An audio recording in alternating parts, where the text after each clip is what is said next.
Oh man, so we are live. We are live in the group. I know that India is coming at some point. So what's up, everybody? Dr. Clark here, the creator of nonprofit funding strategies from India, and with me I got three people. Jamila, how do you pronounce your first name? Because I know how I say it in my head, because I need to spell your name every time I tag you. So how do you actually say your name? You actually said it correctly. It's Jamila. Okay. Well, I Yep. actually say it more like phonetically because I have to add the E after the A. Right. So So it's Jamila. It's okay, me. okay, all right. So we got Jamila Kim, Robert Jones, and India Andrews Hartman in the conversation. I'm just gonna pop this Zoom open, or not Zoom, but this Facebook Live open. But it's good to see you guys. You guys are not only the experts we're talking to today, but you guys are also the group admins or moderators. So it's kind of cool to kind of have you guys together. Thanks How's for everybody having us. feeling? Thank you. Good, Cool. good, good. It's rainy here in Maryland, so one of Yeah, those days. it's a little messy in Connecticut too. So for those of you watching, and if you got a question, we're gonna do this a fundraising chat. We're gonna talk about it from three perspectives. If you got a question, leave it here inside the Facebook Live with the group, and one of us will answer. All of us will answer, however it's going to go. Just really quick, I just want to call out the skill set expertise in the room, and it doesn't mean these folks are limited by it. But Jamila focuses on boards for development. Robert is a CPA. India is most known for her 501c3 application work. So all three of these folks have something to share as it relates to fundraising, and then I focus on fundraising strategies. So let me just kind of kick off the comments here, guys. So we're getting ready to enter the holiday season. Folks are thinking about doing fundraisers, or they should be. They should be thinking about ways to close out the year strong.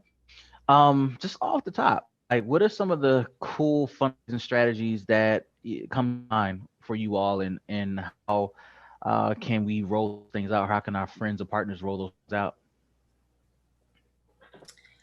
Well, I'll go first. I've Okay. seen quite a few things, and you've actually mentioned a few things that I hadn't even thought about. I'll be honest with you, this whole virtual event thing scares me a little bit, only because, like right now, Zoom is acting really funny. So I'm a perfectionist. So it's like, what happens if everything just drops off and you can't hear people? And it's one of those things where you just kind of have to take that leap of faith, or you take that leap of investment and invest in the actual tech company that can host this virtual event for you and not depend on Zoom, right? True. And there's only so much that you can control. So I think we have to get into the mindset of we have to do business differently. We have to adapt to the environment because it's not going anywhere. COVID-19, matter of fact, I was just telling William that our mayor is speaking as of right now about what's going to happen here in Maryland. So I think we just need to settle in for a little while longer because this is just going to be our norm. So Yep. let's get creative. Let's start doing some research and seeing what these other larger organizations or smaller organizations are doing to engage their audience, to increase donations, and make this online environment fun. So I know, William, you've mentioned a breakfast.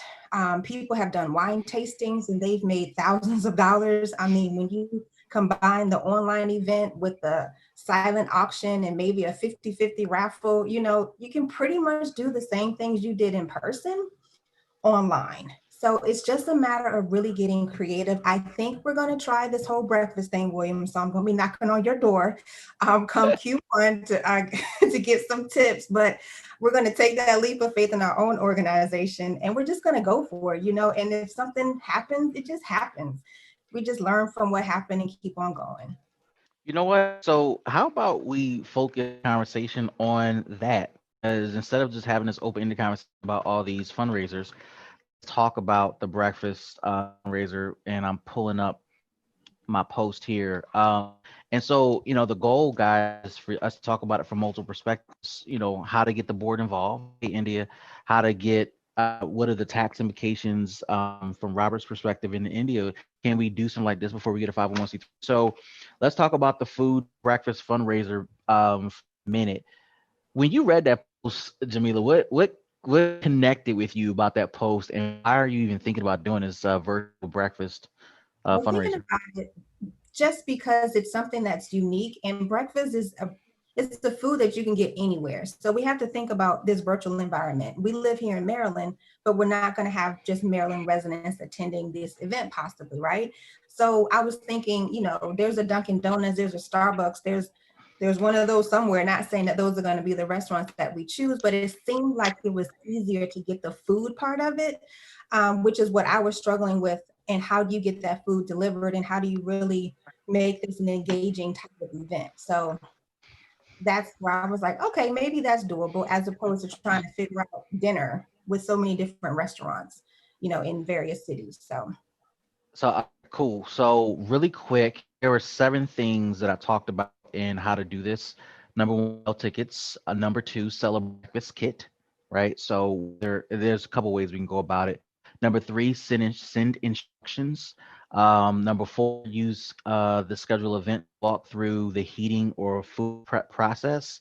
Have a full agenda. Number five, when the food is ready, we eat together. Number six, have a closing talk and raise that money. Right. So those are the 7 tips there. So for someone, Jamila, who's thinking about doing this, it's like you are. What natural questions come to mind? I mean, you me right now, so I'm stuck. I gotta answer your questions. So what questions come to mind that will help you and perhaps help somebody else who's thinking about doing this virtual event in the middle of this holiday season? well, one thing, I don't want to use Zoom. So I would want a reference to a reputable tech company who could host this event for me, right? That's the first thing. Mm, Some sort of comfort in knowing that we can at least try to get through the event. Then I heard you say, so you provided the answer to my question about the food, is that you can get the food delivered. And immediately I thought about Amazon Fresh or those food packaging companies that you really can good. same, food you're going to eat, and then mail it out. And that's all included in your cost. And then you also say to roll up all of your costs into your packaging, your pricing, right? So the goal is to have a surplus. We're not just trying to break even to cover costs. So Yeah. we have to really look at all of the costs that are associated with this event, figure out what the appropriate ticket price is going to be that people are going to actually respond to. So you already answered my second question. So the first question would really be, what tech company, software company could I use to make sure I feel comfortable, we feel comfortable hosting this virtual event? So I'm going to disappoint you. I'm going to still recommend Zoom because Zoom, in the midst of the pandemic, has probably today's Zoom is not as bad as the previous one, and it's rare when Zoom kind of has been overloaded. But I'm going to recommend Zoom because Zoom is the simplest easiest thing that everybody recognizes.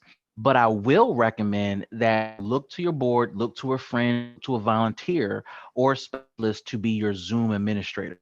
So Mhm. when the pandemic hit, we immediately, me and my staff immediately went to on everything online through Zoom for 2 weeks. The first 2 weeks, I was the Zoom administrator. At the time, we didn't know what that meant. So I was on Zoom, letting everybody in. We worked 8 hours a day, putting people in breakout rooms, doing trainings, the whole nine. Realized really quick this is way too much work. Still got to lead the team and the organization. We then converted one of our assistant directors into our master administrator, but also our Zoom administrator. So she handles everything when it comes to Zoom, training, workshops, counseling sessions, coaching sessions, meetings, planning sessions.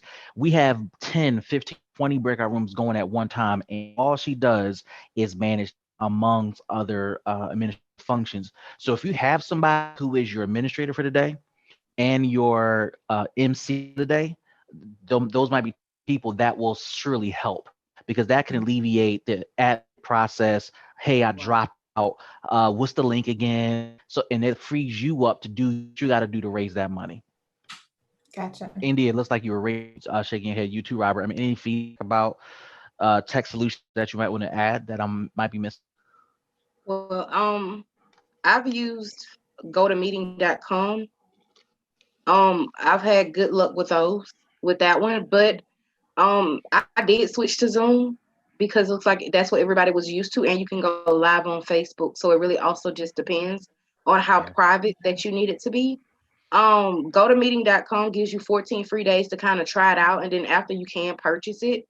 However, like if you're just looking for that, Zoom probably, I guess I want to say reputable. Everybody kind of knows Zoom. I would say, but get somebody to work the background of it. Like William was saying, get somebody to really work it. Don't be the person to be the tech person and try to host it and try to, let Right. everybody in the meeting and everything. Maybe you need that person to stand by. Now, I've seen a lot of issues with Zoom. I've never issued issues with Zoom. Only time I've ever had issues was like feedback problems, like things echoing and things like that. But besides that, I haven't seen the other issues that a lot of people have had.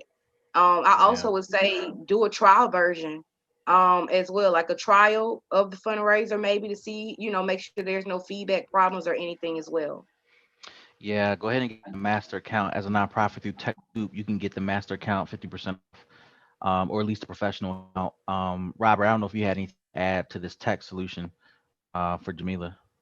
The only thing I would say is make sure you're connected, wired connected, versus the Yeah. Wi-Fi piece, especially if you're the administrator.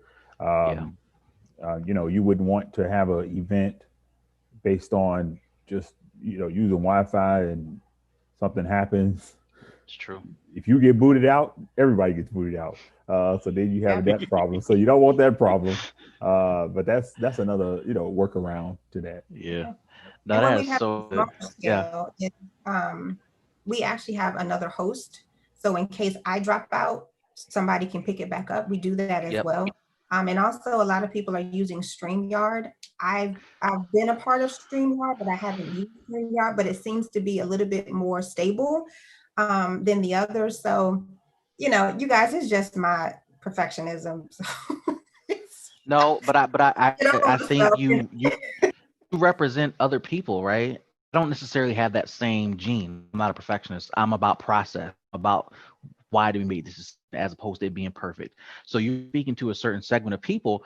I do want to jump down here, Jamila, because the first thing I have on my list is to sell tickets, right? And it's hard to sell tickets till you get the price. But I really was fascinated when you were talking about food delivery options, because if you think about Amazon Fresh, which I haven't used them, or other food service delivery options, those foods come prepackaged in dry ice, which even if you're paying what, $70 a meal on your end, it's so worth it because you didn't pack it, you didn't seal it, you didn't cook it, you're just paying for shipping and it's going, right?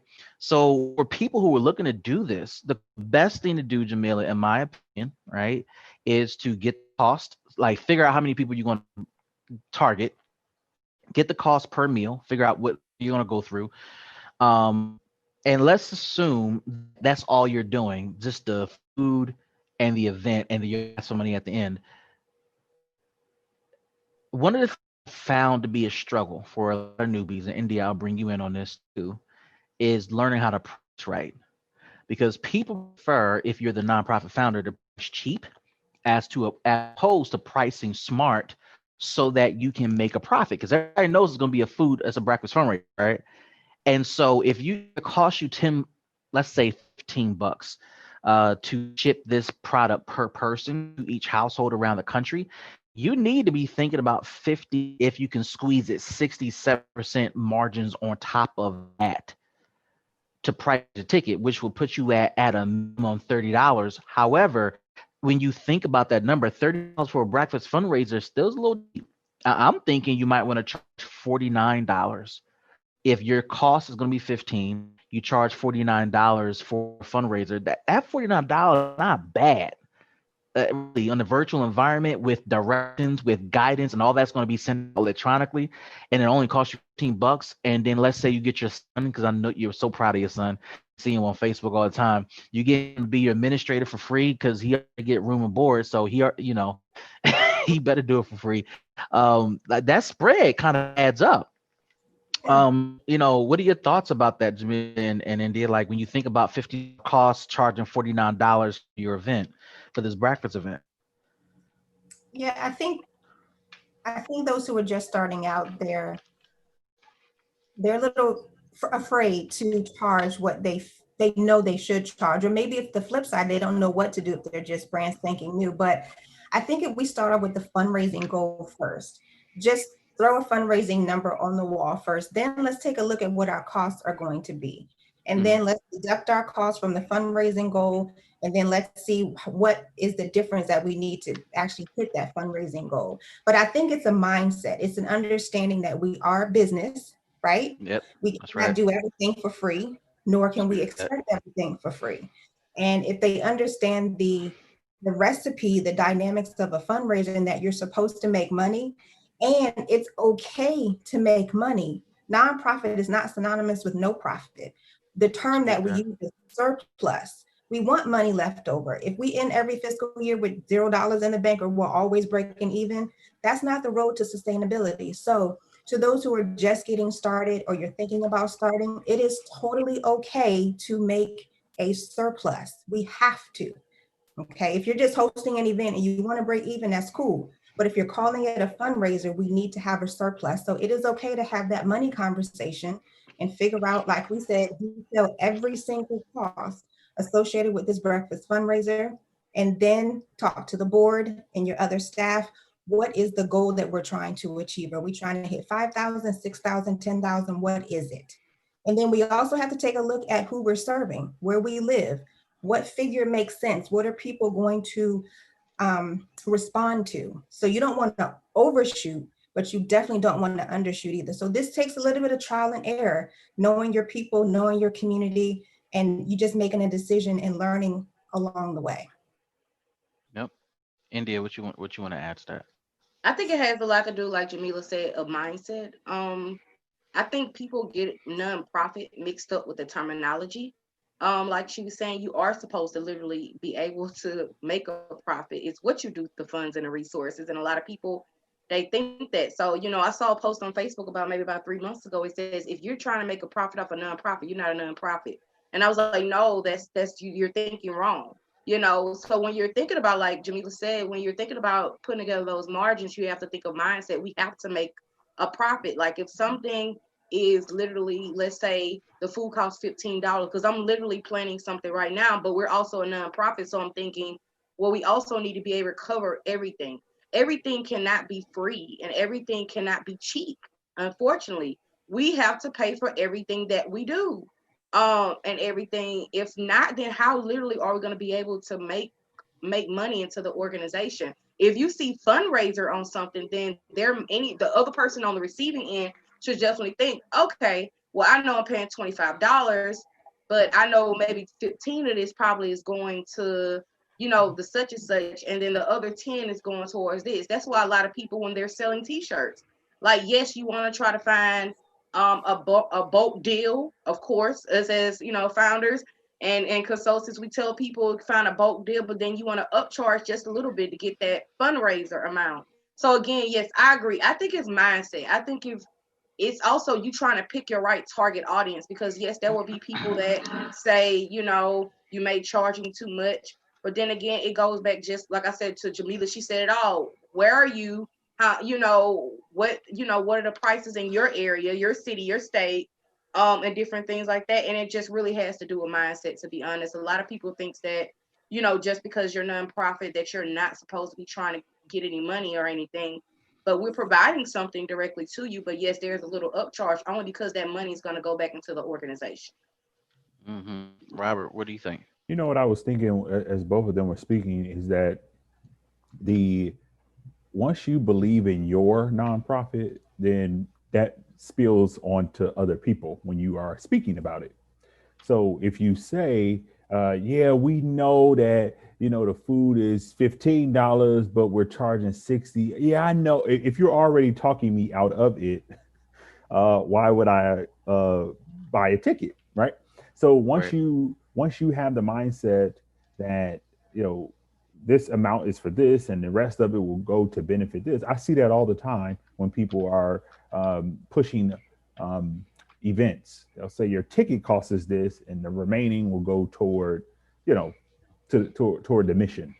So once people realize that they will it'll be easier for me if I want to buy a ticket to buy a ticket. Right. And people Yep. know when they see fundraisers, it's a fundraiser. Like you're trying to raise money. Right. So we also don't want to think, we don't want our community to think we think they're dumb either, right?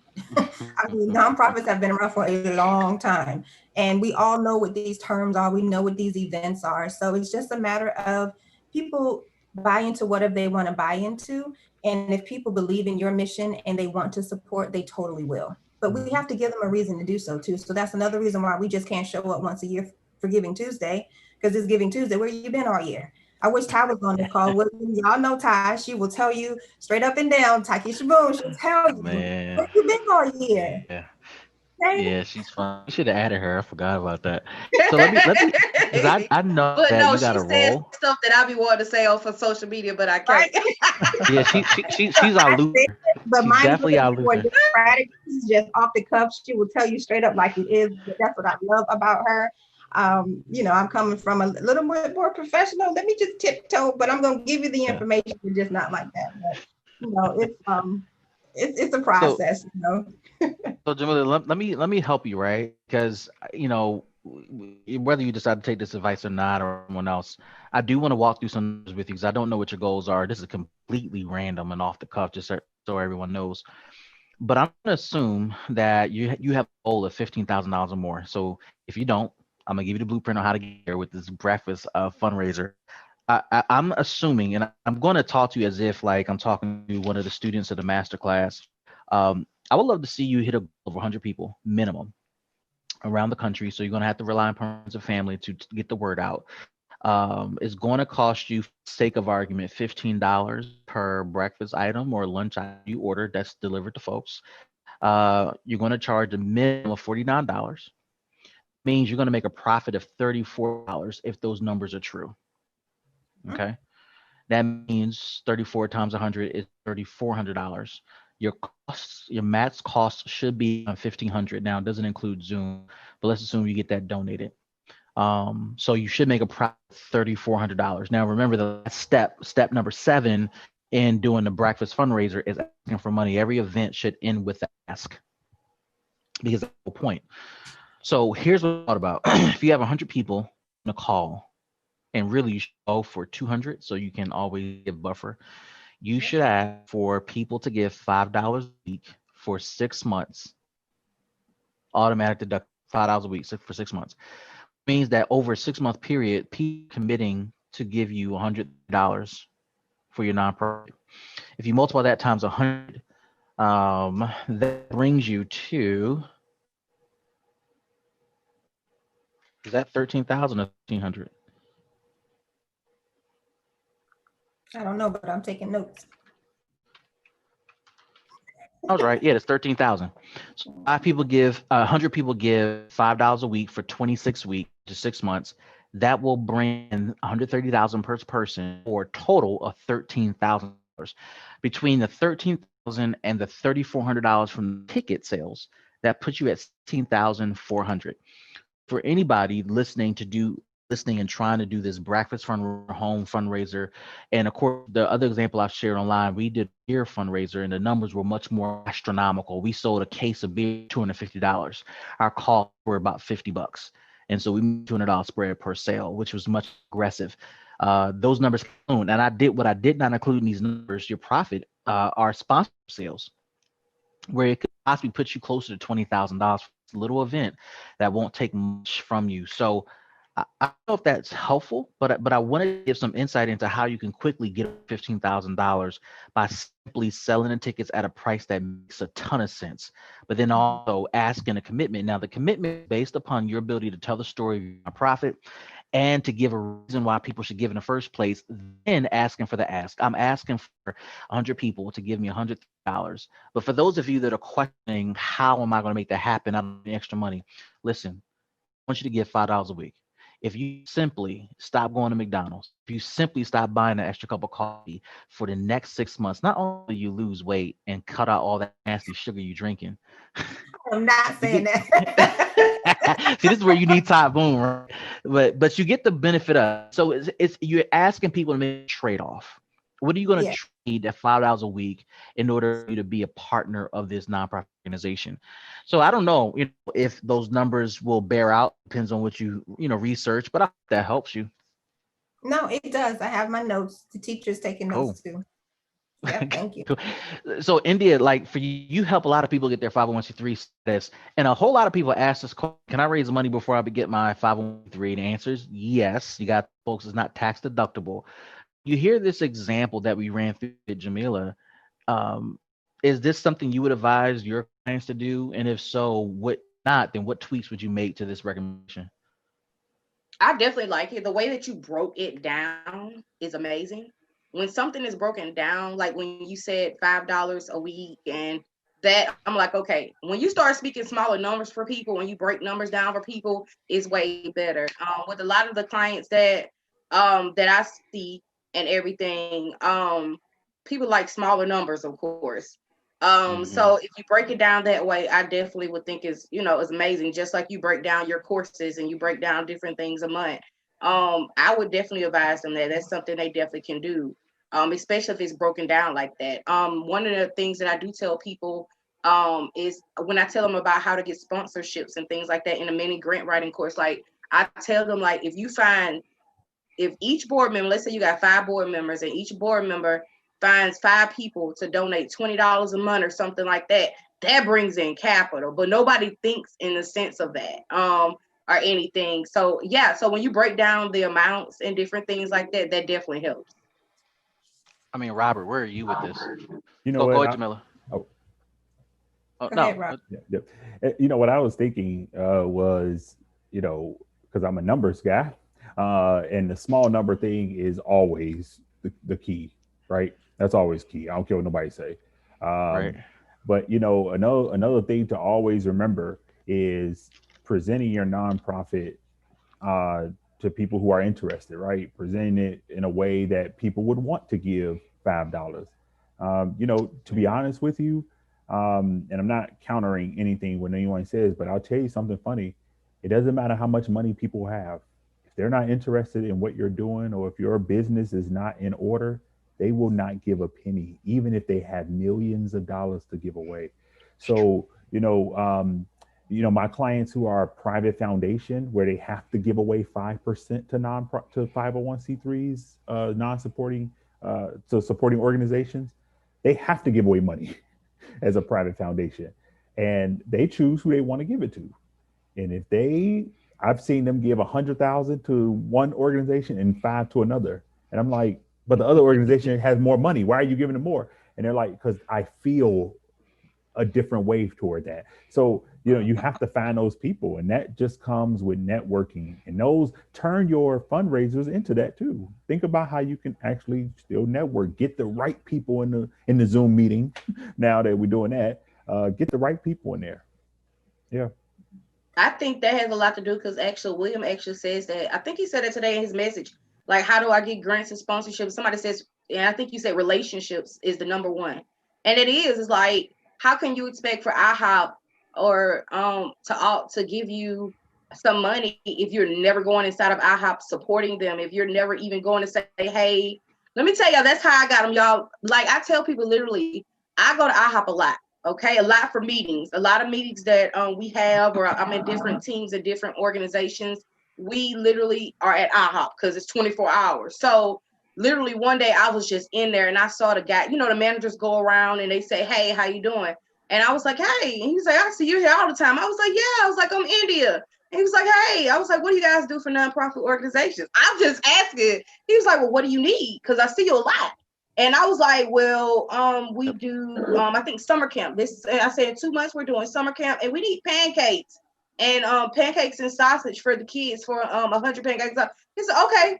I said, do I need to send you my letter? He's like, yeah, just send it. He didn't care about that part. That's just the paperwork part. But he's like, oh, just send it. And then boom, I sent him pictures, Hmm. of the kids eating the pancakes. It's all about relationships. So now, like, if I call Raising Cane's right now, which is in our southern area, if I call them right now, and the GM I literally called the other day for some lemonade, I said, hey, this India would love speaks. And she's like, oh yeah, I remember you. What do you need? Like when you get relationships, you can have an ongoing relationship. It's never, well, let me figure out who you are. They're going to remember you. Like, yeah, we talk to 50 million people a day, but it's all about relationships. And I think that's a lot of people don't know. So it'll be easier to get money from someone that you've gotten to know. So, Right. even if you develop a business relationship, it'll be easier if I was like, okay, want to utilize PayPal or Cash App to say, people are easier to give with relationship. Not only relationship, people are easy to give. Like Jamila was saying, Ty said, I haven't seen you all year. That is true. I don't see you post on Facebook. Like, are you updating your website? Right. Are you updating the Facebook business page, your Instagram pages? Are you constantly marketing your nonprofit? Because you have to market it. A lot of clients I talk to, you guys, I have to tell them to post. Like, you guys are not posting. Like, if you can post about feeding the homeless. You don't have to post a homeless person. You can post the food you gave away. It's not bragging. It's all about letting your audience see visually what you're doing in the community. Therefore, when it's time to get money, there's no question. I know I can give it to the organization at hand. Yeah. And I You, know you what don't they're got to doing post a with it picture of a too. homeless person. Huh? And I know what they're doing with the money too. Right, exactly. Yeah, I kind of want to go back to the breakfast thing though. We have to be mindful of those organizations that don't have their 501c3 status though, especially with us going toward the end of this year. Although it's retroactive back to the date of incorporation, if you don't have your status by 12/31 and people give to you, it's not tax deductible. Okay, so I would say if you do it, let people know that it's not tax deductible, that your status is pending right now, and make sure you actually file the application. Let's not tell a story just to host the event. Let's be honest. You have not filed that application. Let's not tell people that your status is pending. Okay. So that's just something to not get you in trouble, because if you have these 100 people and these 100 people want a donation receipt because they decided to donate to you for the next 6 months, those $5, and you can't produce it, then what? You've lost 100 people. Yep. Yeah. So if you It's need to all get your about 501c3 integrity and status, honesty. yeah, you need to call India. I will tell you, I will never forget the time I went in for a 15-minute cup of coffee and walked out with $450,000 because of a relationship. Yeah. And that story has always driven me to focus on building healthy relationships that matter. I know we focused on this fundraising thing breakfast, but I mean, anything else you guys want to chat about? I guess Jamila, in what way could board members get involved with a fundraiser like this? Because a lot of board members like to sit on the board and look cute and put on their resume on the board of such and such. I'm on 20 boards. I'm like, bro, you ain't helping nobody right now. So what can board members do to help you or to help someone that decides to use this idea? The board needs to first understand the expectation. This goes way, way, way back. This goes back Yeah. to day one, to your service and what you say yes to. So it's the understanding that they have to fundraise. Okay, Yep. they are fiduciary, so they have a fiscal responsibility to bring money into the organization. So the first donor outside of the founder, him or herself, is the board member. So they can give Hmm. out of their own pocket. They can also go out and get it. That's where the give get policy comes into play. So that give get policy can be used just for this breakfast fundraiser. Each board member is assigned 10 people, 15 people, whatever the number is, to go out and make sure that they're at the event or at least buy tickets. They don't have to show up because sometimes they're not available, but they can make this hit list. We can call it a hit list. That's some bad connotation, but we want to make a list of 10 to 15 people who each board member goes out and recruits, I guess you could say, to support this fundraiser or any fundraiser. So it is about that relationship building, because the board is supposed to tap into their network. Their network is going to give just because of who they are. And they know that that person is not going to be linked to any old fly by night organization. So they're giving just off of GP. They may not even ask what the organization does. They may do it just because you're asking. That is where the board relationships come into play. And it's what we call a warm ask. If you send me your list of people and have me contact them and I don't know them, that's a cold call. We all know how people handle a cold call. So we want to make these warm asks and have our board members to open up the door. This alludes to the post that I made in the group this morning. Open the door, invite people to come. and share the event. Board members should be posting events on their Facebook page. If you're a board member for a nonprofit, we should know that in your profile. It's very simple. Edit your profile and share the organization as often as possible to as many people as possible. Like we've all said, fundraising is relationship building. People want to know why you said yes to supporting this nonprofit. That's what's going to get them connected. Robert, what are you saying? Oh, go ahead. Yep. One of the things I would say, I think that sometimes we forget that we are a business owner, right? As if you have a nonprofit, you're a business owner. If you especially owner, not owner. Nobody owns a nonprofit. Well, not owner, but let's be clear though, because some business people operator, right? Operator, business founder. Yes. Founder. Yeah, you're right. Let me not use that term. So I think sometimes people they forget that sometimes your personal Facebook page you don't want it to interfere. So for example, sometimes I look at people's like nonprofit and it's about domestic violence, for example, right? But then when I look at some of their pictures and some of their commentary, I'm like, they don't really, this is like totally different. like I know what their mission is, but then like I'm looking at their personal, like they're mingling them basically, right? And they're talking about how they want to fight sometimes. And I'm like, wait a minute, don't you run a nonprofit about domestic violence? Like, wait a minute, something's off here, right? And I'm not targeting domestic violence. I actually did see that. But I'm just saying, like, I think sometimes people forget that. That right there, me personally, would make me like not want to donate. I'm just gonna be honest with you.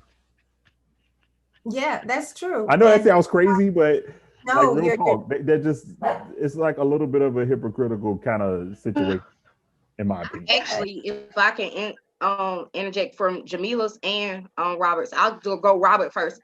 I talk a lot about that in a social media marketing class that I offer, especially to business owners for LLCs and also nonprofit founders. I tell them that even though a lot of people feel that their nonprofits and their personal Facebook pages should not like be intertwined, but you still are a founder of a nonprofit. Of course, if you look at my page, like you guys are on my Facebook, you're gonna know that I'm the founder, of course. But I always tell people that it's very important that you show forth the light, because at the end of the day, a lot of people give based on who I am too. And how far you push the vision as well. So I agree. Like, you can't say, today I beat up my boyfriend and then boom, you got a domestic violence organization. No, you can't do that. Or if I can't post on social media, anything bad about teenagers, or these kids these days are just bad. Nobody can help them. And boom, I'm a teen nonprofit organization over here. I can't you have to be careful like what you post. Like, I also have a child loss organization. I can't post certain things on my page as well. Like, I'm an advocate. You are an advocate for your nonprofit. And I don't know, a lot of people don't. And a lot of people do watch, what you do. And it's like I said, it's all about relationships. Like, I was just talking to someone, a caterer, literally about a brunch I was doing for child loss, and my price went down, not because I wanted it to go down. I asked, she said, because I see what you're doing. She sees it. So like, your social media pages definitely should enable everything. And back to Jamila, yes, one of the requirements of literally being a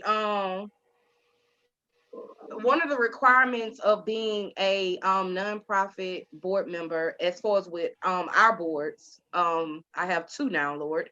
One of the requirements, if you have to share you are the advocate, you are the ambassador. And I don't think people know that. Like, they're thinking, oh, Jamila, good job today. I'm like, no, you're the part. Jamila should say, no, you're a part of the team too. You're an ambassador. You're this organization. It's no one person. It's a organization. You're a director inside of it as well. And I don't think people see that. Like, I check. I mean, if you have a small board, like, if they're not sharing the post, if they're not even sharing the nonprofit, they're not sharing their resources, then what is the purpose of you being a part? Because the whole part of a board literally is to be able to drive the nonprofit organization and increase the public trust, increase every area of it. So if you're not providing that, then why are you here? In my top of voice, I love you, Ty. Just saying. That's just being honest. And if you're not providing that, you're right, Robert. Like your social media page definitely should line up. And if people see that, then that may be the reason why, you may not be getting as much as you need. You have to check yourself too, as well. And I agree with you as well, Jamila. Just a board, like at the end of the day, you are responsible. You have responsibilities. You sign the paperwork. At least I hope you sign, and the person that put you on the paperwork, I hope they talk to you. I'm just saying, like, just don't be putting folks on these paperwork, and then you got your cousin Pookie on there, and Pookie don't know that his name on the paperwork. You don't want to operate like that with operating integrity. I get that a lot. Please, y'all. I get people say, "Well, I'm gonna put such and such name on." I'm like, "Have you spoke with such and such?" That's a conversation for another day. That's a whole conversation. And I would say for people listening to this conversation, what many people may not realize, everything that's being talked about significantly impacts your ability to fundraise. All of this ties back to fundraising, which is why I decided to focus on fundraising. I have other specialties, gifts that I care about, particularly as it relates to the nonprofit world. But to me, as I thought about it, when I was thinking about getting the academy and the Facebook group and everything else, it came back to fundraising. That everything, your leadership, your board choices, board behavior, your performance, your strategy, your accounting practices, the way you perform services, it impacts fundraising. And you can lose money because you're not appropriately marketing, or you're not doing things that spreads the brand of the organization. You can lose money because you don't look professional. You can lose money because your relationships are absent or void, or you're not properly handling people's money. What I've learned, and this cracks me up, and I mean no hate by this, but so many newbies start their nonprofits, and the thing that concerns them the most, how cute their logo is, business cards, and their website. And I remember back then when I started mine, it was the same way.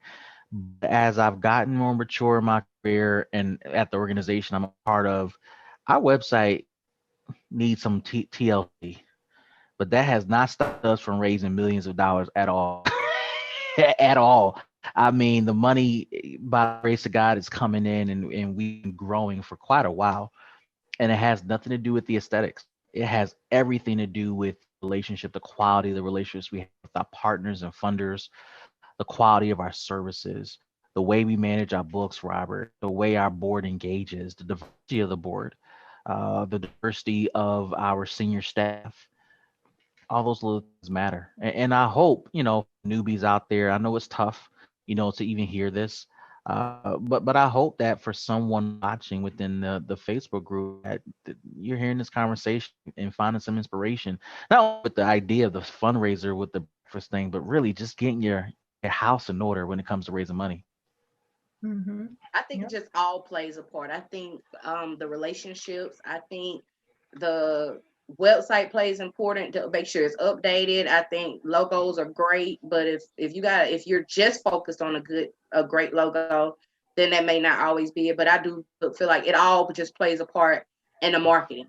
Relationships and marketing play a big part, and everything. So I got a question.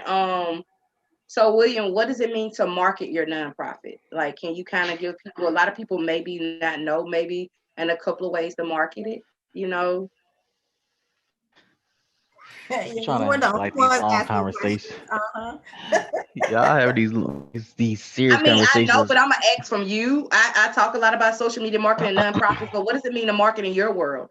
You know? You know what? So I'm gonna give something different. I mean, in all seriousness, because I think for newbies, what I'm about to say is not necessarily a part of the lexicon.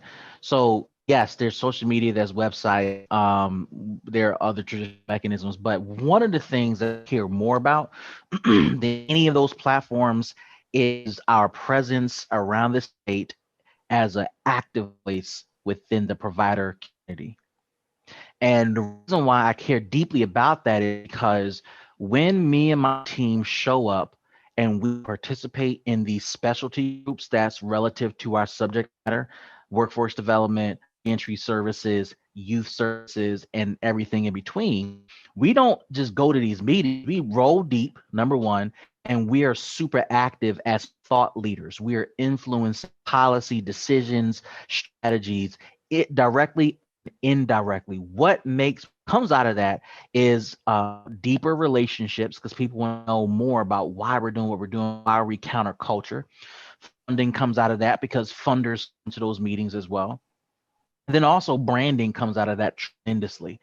Now, in the middle of COVID, particularly in our space around workforce development, we reverse engineered or re-engineered our recruitment strategy to recruit market to our clients. So back in the day, most people will say, put together a flyer, hit the streets, share it on social media. Here's the truth. You can share it on social media and your clients will never, ever, ever respond. Maybe one in a million. That's just how it is. Most realities pre-COVID, people showed up because of word of mouth or you hit the streets and you had a flyer, somebody made them do it. So we we engineered recruitment pre-COVID, and then when COVID happened, we re-engineered our strategy again. And a lot of it has absolutely nothing to do with social media. In fact, our social media game is not even that strong. We're just now getting around to fixing it because we just think we need to be more active, but we're not doing it to get word out about our program. We're not doing it to recruit more people, not at all. So for me, it's the active work that has been the most productive marketing tool that I could have ever implemented with our team.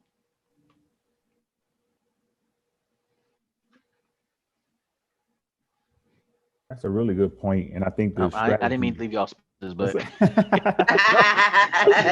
I think the strategy piece is what I notice a lot of people missing. And when I do financials, as I'm doing their monthly accounting and financial statement, when I'm looking at more expenses than income, that's that's not a good thing.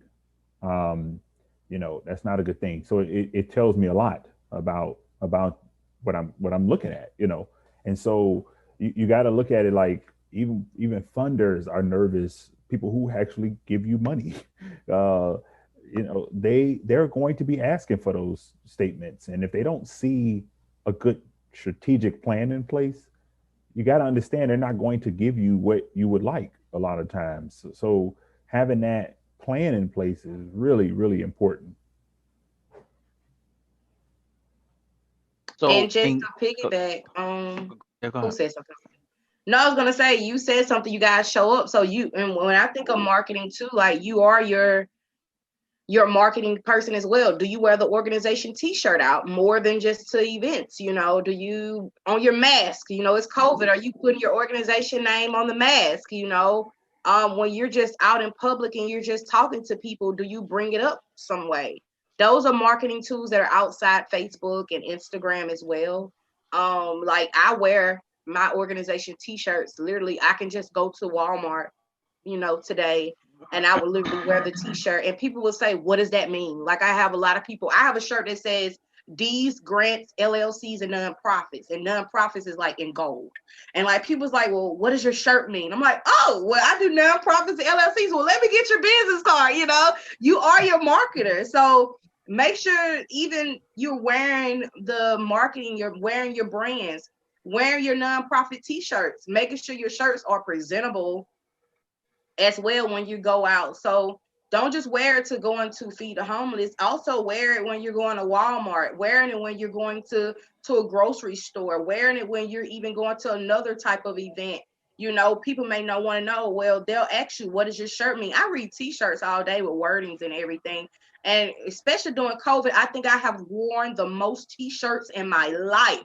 Okay. T-shirts and jeans, but all my shirts have names. I have a friend, she does vinyl sublimation. I've gotten so many shirts made during COVID because literally that is my go-to: a t-shirt, a pair of jeans, and some sandals, of course, during the hot weather. And we're going for it. So you are your brand as well to kind of introduce you guys. So when you guys go to these other events, or if you're going to Walmart around people, I know we're 6 foot apart, but they can still see your shirt 6 foot apart. And they may ask you, what is that on your, what logo is that? What do you guys do? I want to know what you guys do. That goes to having a clear vision and mission statement as well. I teach elevator speeches as well. So, like, you are your brand. You are your marketer as well. So never wear someone else's brand more than you wear your own. That's all I have to say about Jamila, I should jump in here too, but I also want to comment on something Robert said a while ago about one's personal social media platforms. When social media started, I'm going to make the assumption we're all around the same age. And when social media started and we started our careers, there was a sense from corporate America that you never friend colleagues and bosses. You never, because we use social media to kind of show some of our wild side. And there was a point, and I'm going to assume all you guys crossed over to with me, where I realized, one, I'm not wild, so I'm not posting anything wild in the first place, and if so, y'all won't know about it. But then two, if I'm not ashamed of my professional life, then why not share that? Because my personal and professional life are completely intertwined. So whenever the opportunity presents itself and it makes sense, I'm sharing nonprofit stuff, not the fundraising stuff, the stuff of our company, with my network, just so people know what I do all day, what I'm into, or what I found to be an effective marketing tool. When I see a friend in need, I quickly send them to our website. I quickly connect them to my staff, which then sends a signal that, hey, I do this all day, every day. I get people jobs. If you are in need of assistance, let me help you. I have a whole team ready and standing by to help you. And the point to the question that you're bringing up, India, I think, marketing, yes, there's the aesthetics part, there's the presentation part, but then there's all the piece where I tend to spend more time, where I view marketing as a part of your lifestyle, part of what you present on a daily basis. Even in my ministry, people express a need, I'm connecting them to my staff Monday morning, right at the church. Monday morning, I want you to email so and so, let them know Dr. Clark said, we can help, and let that be a part of the work. And what ends up happening, the ministry, its name gets out because we just did more than just preach the gospel. The nonprofit name gets out. People spread rumors, good or bad, and so that's I found it to be super effective. But Jamila, I'm curious about where you stand on the whole marketing piece and how you think about it. So I openly share on my Facebook page. All of my pages are open, like none of them are private. So anyone can see anything at any point in time. So I'm what you call a dualpreneur in the sense that I work full time for a nonprofit as well. And I have the consulting and I also operate the nonprofit. And my job knows what I do. They actually help pay for some of my master's program, which is in nonprofit and association management. So they know what I do.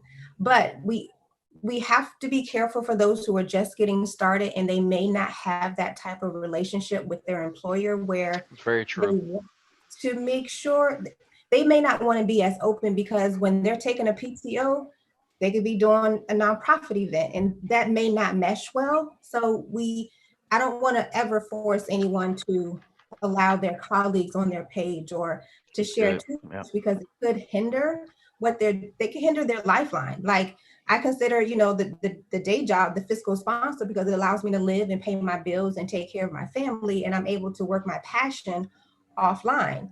So sometimes those worlds do collide and we have to make sure that we're not putting our bread and butter in jeopardy because we want to do good work. So that's just something that one person needs to know about their employer to say, hey, how open are they to really supporting me? They could do a whole workplace giving type of thing, right? It depends on your relationship with the people you work with, the CEO, whomever, because, at where I work, we're a nonprofit. So that's in our wheelhouse. Like we know about helping people and we know about the charity work. So it makes sense for me, but it doesn't make sense for everybody. I agree with Man, you on that's a that whole one now. conversation. I agree with you. Yeah. Yeah, and Would it just depends on your job. It's been plenty of times I've taken, PTO time and, extra longer breaks, what I was working a 9 to 5. I had to think about that, but I think some of the coworkers I did have on my page they actually supported the organization. Like, hey, let me send you some money. such and such. So yeah, it really does depend. And a lot of people don't put their coworkers on their pages either, though. Some people don't. I do, but some people don't. Well, before we wrap, any closing thoughts? Anything else you want to share, guys? Did we ever discuss some things you can do while you were waiting on your 501c3? Mm, you can do breakfast fundraiser, but if you want to add, Oh no, well well I know I had did write down some things, just really just anything like well Jamila kind of already touched on it. Don't tell people that you're 501c3, use integrity, use honesty, be honest and upfront. I know a lot of people say, oh, I'm 501c3, and I'm like, oh, let me look you up. I'm a consultant too and a nonprofit founder, so I didn't look people up before. I'm like, you're not that. It's very important. Also making sure that you're actually legal with the state and having your for some states you have to have the fundraiser charitable solicitation forms as well. So it's very important that you have this stuff as well. A lot of people just don't know about it. That's my only yep. add to that. Oh, Mhm. So my big thing is just education, which is what I do. I don't call myself a coach. I call myself a nonprofit educator. So anyone hmm. who is just getting started, thinking about getting started, just do the work, do the research. Typically, this goes back to college days. .org, .gov are verifiable sites. If you find something on .com, verify it with a .org or a .gov. Make an investment before you even get started. Have a pot of money set aside to get some professional support. Once you start the nonprofit, have a line item in your budget for professional development, because you're going to need that support at some point in time. We cannot, free can get you in trouble. Let me just be honest. So we have to we have to vet the people that we bring. Even if you do pay a consultant, vet them. Anyone that comes to me, I'm giving you my credentials, I'm giving you testimonials so that you know that you're in good hands, right? But not everyone does this business with integrity. So you have to make sure that you do your due diligence. But just please get the education. It's going to save you a lot of heartache. It's going to save you a lot of money, and it's going to position your organization for success. Hmm. Anyone else? Any thoughts? I think too, during that grace, that time where you're pending, is working on that plan, working on your Hmm. plan, working on that budget, working on. There's a lot you could be doing. A lot of behind the scenes work you could be doing, Yes. and educating yourself, like Davila brought out, right? So that as soon as you get the paper, when you're excited, we can be excited because you're going to start moving forward. You're not going to be, oh, I got a 501c3. Now let me figure out how I'm gonna put this in play. It's like you should have been doing that. The IRS takes 6 months to give you a letter, so you have time. So use the time wisely. I'll tell you, come January 1st, it's going to be a lot of get ready, Jamila and India, especially since you do 1023s, India. There'll be a lot of people applying for those. So it's just take the time to do that. That's important.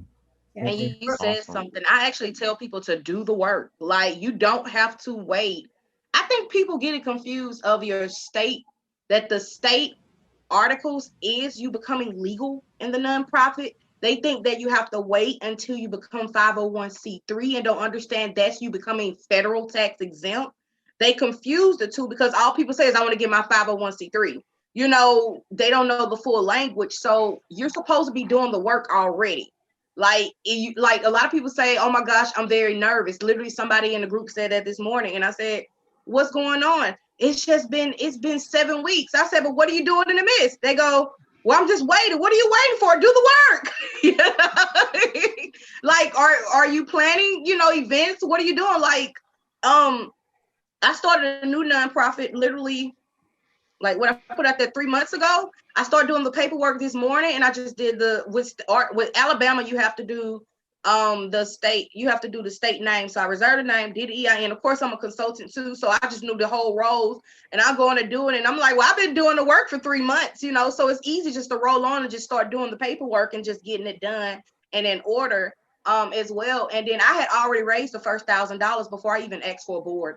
I did. I just I just did that a lot. So when the board came on, got the board together. Okay, this is the money. This is how we're gonna raise the money. And then different teams. So I mean, do the work. You don't have to be 501c3 to work the mission and the vision.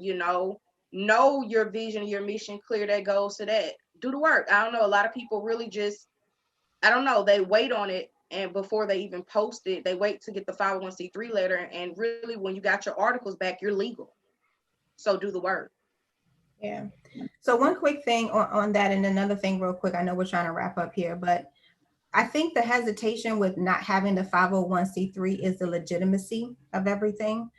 Because I'll be honest, I waited until we had our status, and I waited until we had our website, because I know me. If I'm going to give to you and I'm going to support you, I need to know you're legitimate. So yes, a lot of people don't know you can go to the Secretary of State website and verify somebody and if they're in good standing or not. So that's key number one. If you're not in good standing at the state, I'm not supporting you. Two, it takes a while to get your charitable status. And three, you can also go out to GuideStar. So I think for some, like me, I prefer to have my affairs in order before I introduce the organization to the public, right? That's just my decision. Other people could do things differently, but you're right. As soon as you register in this state and have your articles of incorporation, you are registered to do a business and to do work. But some people like me, like I said, just want to have it all together and present ourselves a certain way, right? So there's no harm in that.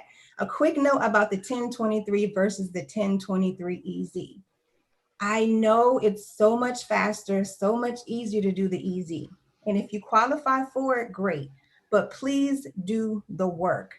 Even if you qualify for the EZ, do the 1023 anyway, just as a side note, to work through what the IRS is forcing you to do, and that is to plan.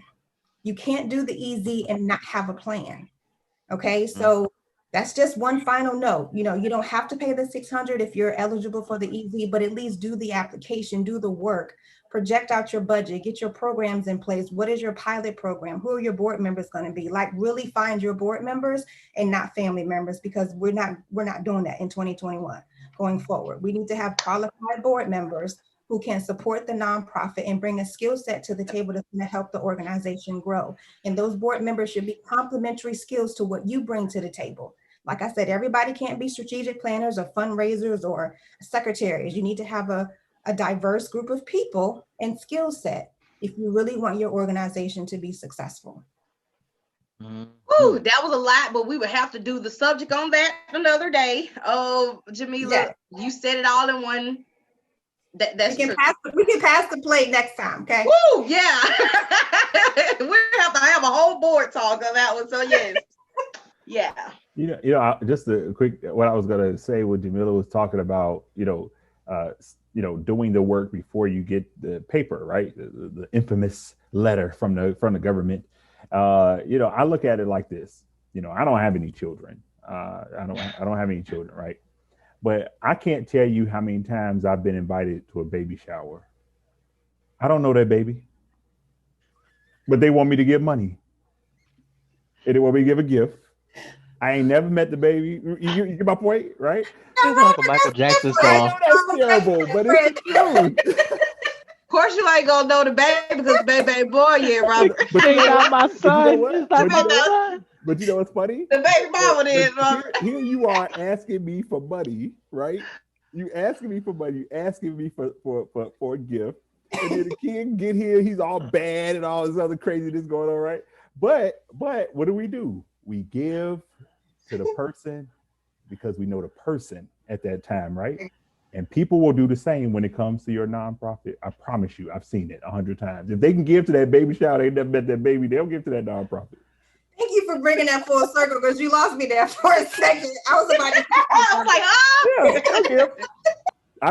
Yeah, that's the truth. It is the truth. Yes. Once you brought it full circle. Yeah, we have baby showers. Why not have a business shower? Have the same thing.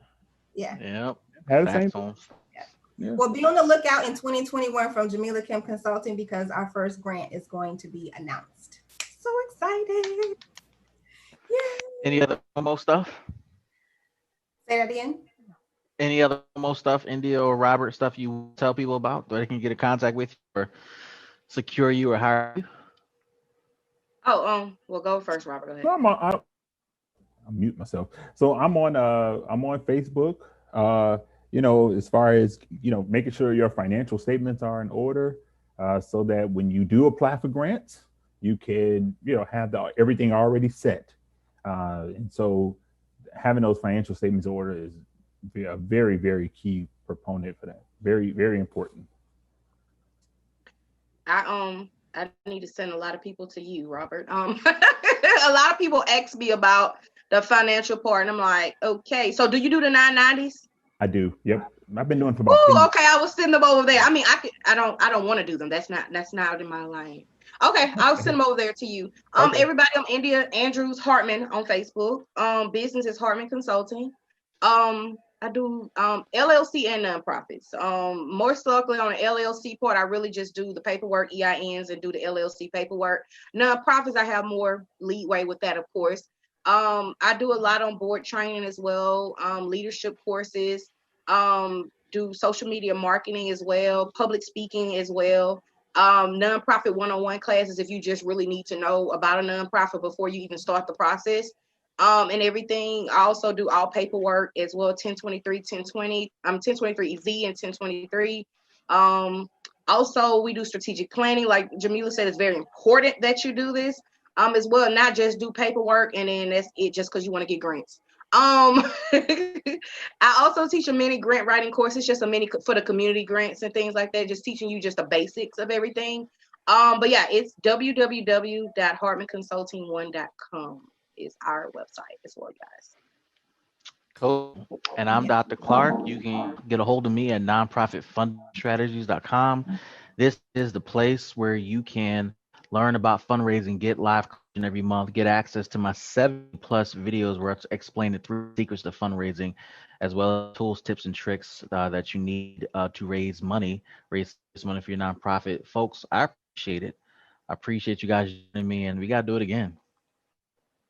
This was fun. Yes, I actually went over. Yeah, I and said Jamila, we need to do a board training together. We'll have fun.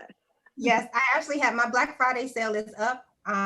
My nonprofit startup class deep dive, my recruiting a rock star board and board development training, preparing for service are all $29 right now. They're happening the first 3 weeks of December. They've never been this low, especially my board development training. However, it's a big deal and boards need the support. So again, can't expect everything for free. But as consultants, our intellectual property has a cost, so we have to charge. So we're just mindful of what that is. So definitely visit me at JamilaKimConsulting.com.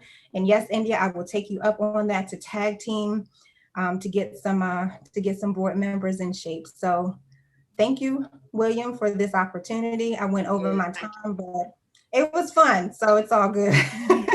All good. I'm going to start recording and done.